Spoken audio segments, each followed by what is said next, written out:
Guys எல்லோரும் எப்படி இருக்கீங்க? நான் மறுபடியும் வந்து டீச் பண்ண வந்துட்டேன். ஸோ இப்போ என்ன பார்க்க போகிறோம் அப்படின்னா சிம்பிள் ப்ரெசன்ட் டென்ஸ்.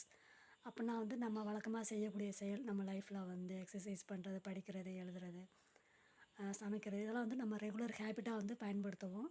ஸோ எங்கெங்கே வந்து வெர்புங்கிறது வந்து 3 வகையாக வந்து பிரிக்கலாம் வந்து. ஃபஸ்ட்டு வெர்ப் வந்து ரைட்டு அண்டு தென் ரோட் அப்படிங்கிறது வந்து பாஸ்ட் டென்ஸில் யூஸ் பண்ணுறது. ஒரு விஷயம் வந்து கடந்த காலத்தில் வந்து பயன்படுத்திருக்கலாம். நேத்தா இருக்கலாம், போன வாரமாக இருக்கலாம், போன மாதமா இருக்கலாம், அந்த மாதிரி. அதுக்கப்புறம் வந்து ரிட்டர்ன்ங்கிறது வந்து ஆல்மோஸ்ட் வந்து ஒரு விஷயத்த வந்து செஞ்சு முடிச்சிட்டிங்க அப்படிங்கிறதுக்கு வந்து வெர்பு 3 வந்து யூஸ் பண்ணணும். இப்போ அந்த தமிழ் சென்டென்ஸை பாருங்கள். நான் தினமும் பாடங்களை எழுதுகிறேன். நான் அப்படிங்கிறது வந்து சப்ஜெக்ட்டு. ஸோ அதனால் ஃபஸ்ட்டு வந்து ஐ யூஸ் பண்ணியிருக்கோம். நெக்ஸ்ட்டு வந்து எழுதுகிறேன் அப்படிங்கிறது வந்து வெர்பு. ஸோ அதை வந்து 2வது இடத்துல போட்டிருக்கோம் வந்து.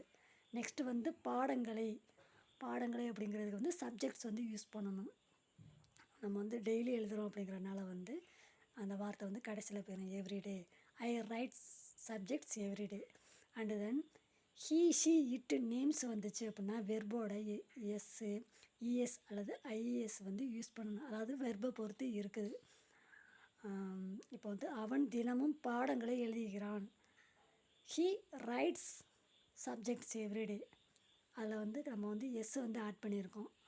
வெர்போட வந்து எஸ் வந்து ஆட் பண்ணியிருக்கோம். இது வந்து ஹீ ஷி இட் நேம்ஸ் அந்த மாதிரி வந்துச்சுன்னா வெர்போட வந்து எஸ்ஸு அல்லது இஎஸ் ஆர் ஐஇஎஸ் வந்து யூஸ் பண்ணணும். ஐவி யூதே வந்தால் ஃபஸ்ட்டு வெர்பு மட்டும் யூஸ் பண்ணால் போதும். அதுக்கு வந்து வெர்போட எஸ்ஸு சேர்க்க தேவையில்லை. Bye bye guys.